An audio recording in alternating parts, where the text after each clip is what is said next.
As a companion to Denis Villeneuve's adaptation of Frank Herbert's Dune, I've been exploring the unique characters, institutions, and elements that make up this intricate universe. The school of martial artists known as the Sword Masters of Guinaz are renowned for producing elite warriors. In this video, I'd like to talk about their place in this epic saga, as well as their history, techniques, and notable trainees. In this future society, forever changed by the universe-altering decision to ban all computers, thinking machines, and robots, humans adopted new ways of advancement by looking within, and with time, intense training and conditioning to enhance their own natural talents and abilities, they continued to evolve. In the midst of a technological reversal and an emerging empire, martial arts, weapons, and warfare evolved as well.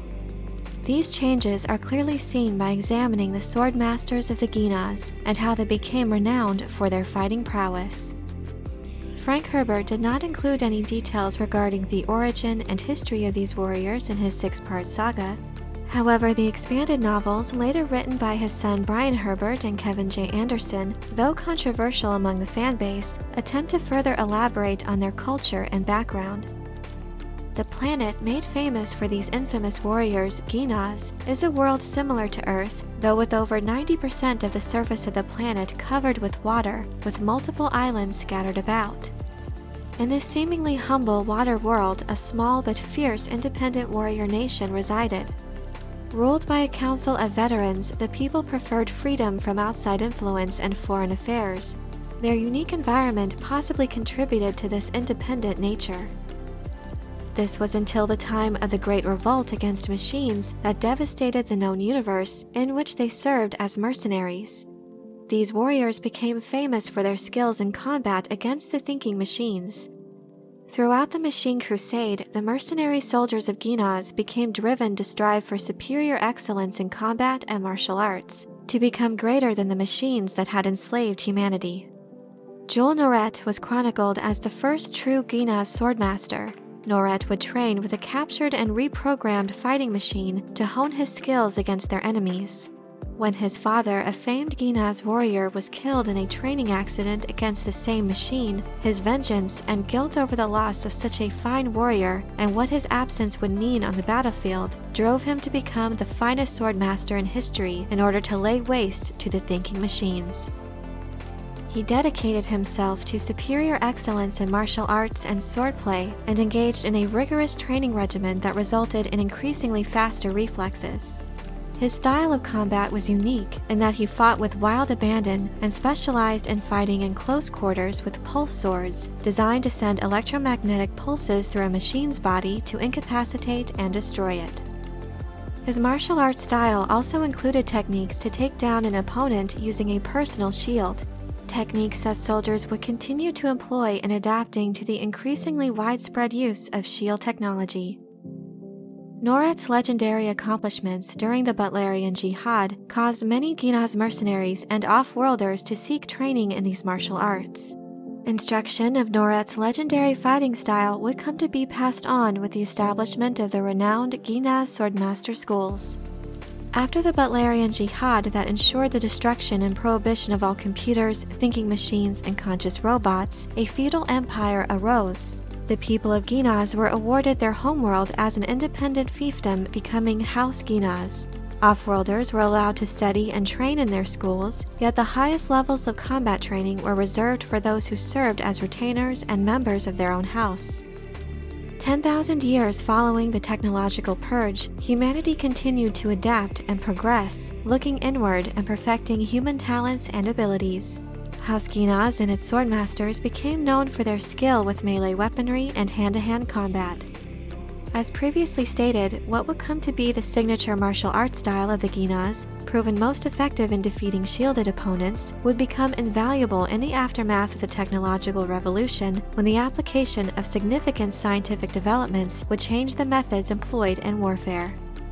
The discovery made by the famed physicist Holtzman relating to the repellent force of subatomic particles led to widespread application of what would become known as the Holtzman effect. The most notable use for this discovery were Holtzman engines that enabled instantaneous space travel by folding space and time. Another application of this theory that had great effect on humanity at large was the creation of shielding technology. The Holtzman effect allowed for shielding that could repel traditional projectile weapons, yet would allow for slower-moving objects such as bladed weapons to pass through. The very nature of warfare transformed by the time that the novel Dune takes place, where the use of personal shields has become commonplace throughout the Imperium, rendering conventional weapons mostly useless, and laser weapons incredibly dangerous, as contact between a lasgun beam and a shield would result in a nuclear explosion. The art of swordsmanship gained newfound appreciation by society, and those with great skill with the blade and the art of being fast on defense and slow on attack became essential to the armies of the great houses. The highest level of the warriors of Ginaz were thought to be the finest in the Imperium outside of the Emperor's own fanatic Sardaukar soldiers.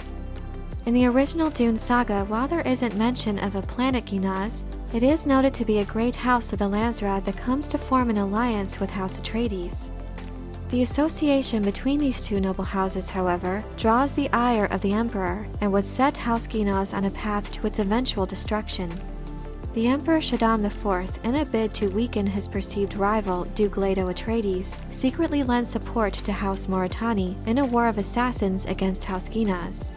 A war of assassins is a limited form of warfare permitted in the treaty known as the Great Convention, whose articles are intended to protect human life and limit harm to innocent bystanders in the conflicts of the feudal houses by setting rules of military engagements such as prohibiting the use of atomic weapons.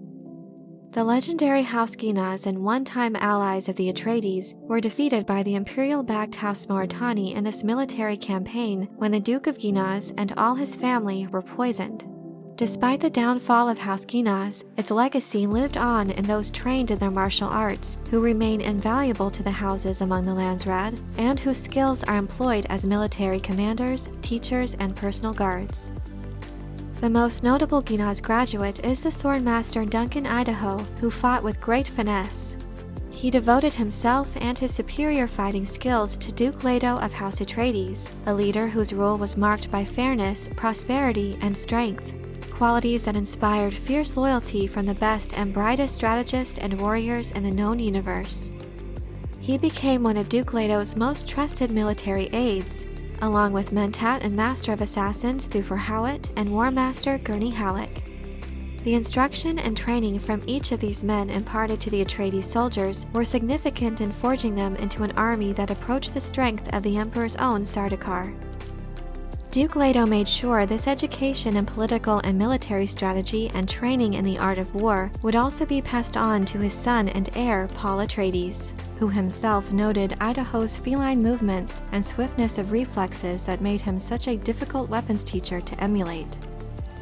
With powerful forces conspiring against the popular and influential House Atreides, they must utilize to the full the skills of such talented strategists and warriors such as Duncan Idaho. Duncan's fighting abilities are showcased in a grand way in Frank Herbert's Dune, serving to reflect his superior martial arts training and adding to the legacy of the mighty swordmasters of the Ginaz.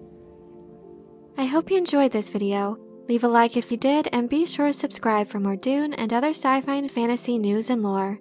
And let me know in the comments what you think of these legendary warriors and what facets you most appreciate about this group. Thank you all so much for your support, and as always, have a very nerdy day.